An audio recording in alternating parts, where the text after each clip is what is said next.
नमस्कार भैया बहनों। आज का वीडियो हमारा कक्षा षष्ठ के लिए है, जिसका विषय है शारीरिक एवं स्काउट शिक्षा। हमने शारीरिक का विषय उठाया है और आज हम इस किताब का पहला पाठ आपको पढ़ाने वाले हैं, जिसमें 3 टॉपिक हैं, 3 प्रकरण हैं। पहला है उद्देश्य शारीरिक शिक्षा की परिभाषा, दूसरा है शारीरिक शिक्षा का लक्ष्य और तीसरा टॉपिक है शारीरिक शिक्षा का उद्देश्य। इस पहले पाठ में 3 प्रकरण दिए गए हैं।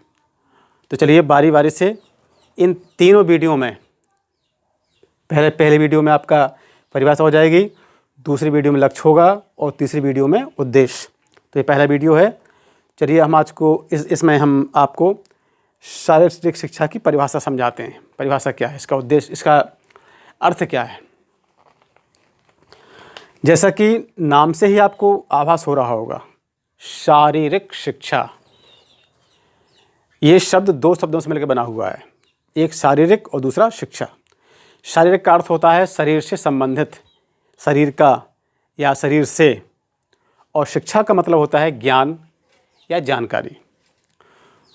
तो ऐसी शिक्षा, ऐसा ज्ञान, ऐसी जानकारी जिसमें शरीर के बारे में संपूर्ण जानकारी दी जा रही हो, संपूर्ण ज्ञान कराया जा रहा हो, उस शिक्षा को कहते हैं शारीरिक शिक्षा। ठीक है, जिस शिक्षा में शरीर के बारे में ज्ञान दिया जा रहा हो, उस शिक्षा को शारीरिक शिक्षा कहते हैं। अब इसकी परिभाषा क्या है, इसमें 3 विद्वानों ने अपनी इसकी परिभाषा दी है। एक हैं चार्ल्स ए बूचर, दूसरे हैं रोजालिंड कैसिडी और तीसरे हैं सीसी कोवेल। हम तीनों की परिभाषाएं पढ़ते हैं और इनमें से एक अच्छी सी परिभाषा हमको नोट कर लेना है। ठीक है। पहला है चार्ल्स ए बूचर, ये लिखते हैं शारीरिक शिक्षा शिक्षा पद्धति का एक अभिन्न अंग है। इसका उद्देश्य शारीरिक गतिविधियों के माध्यम से मानसिक, सामवेगिक तथा सामाजिक रूप से जो उसके परिणाम को ध्यान में रखकर चुनी गई हों, नागरिकों को सक्षम बनाता है।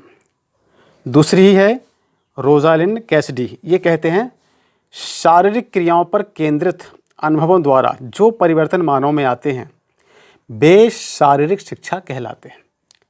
इन्होंने बहुत अच्छी परिभाषा दी है। इनका कहना है कि शारीरिक क्रियाओं पर केंद्रित, शरीर जो क्रियाएं करता है उन पर केंद्रित, उन क्रियाओं से जो अनुभव मनुष्य को होते हैं, वे ही शारीरिक शिक्षा कहलाते हैं। शारीरिक क्रियाओं पर केंद्रित अनुभवों द्वारा जो परिवर्तन मानव में आते हैं, वे शारीरिक शिक्षा कहलाते हैं।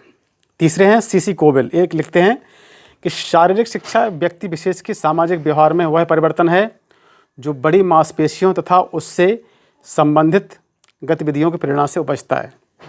इसमें से जो दूसरी परिभाषा है हमको नोट कर लेना है, ये अच्छी है। ठीक है, लिखेंगे शारीरिक क्रियाओं पर केंद्रित अनुभवों द्वारा जो परिवर्तन मानव में आते हैं, वे शारीरिक शिक्षा कहलाते हैं। तो कुल मिला के हम निष्कर्ष पर आ चुके हैं कि शारीरिक शिक्षा शिक्षा का ही एक अंग है।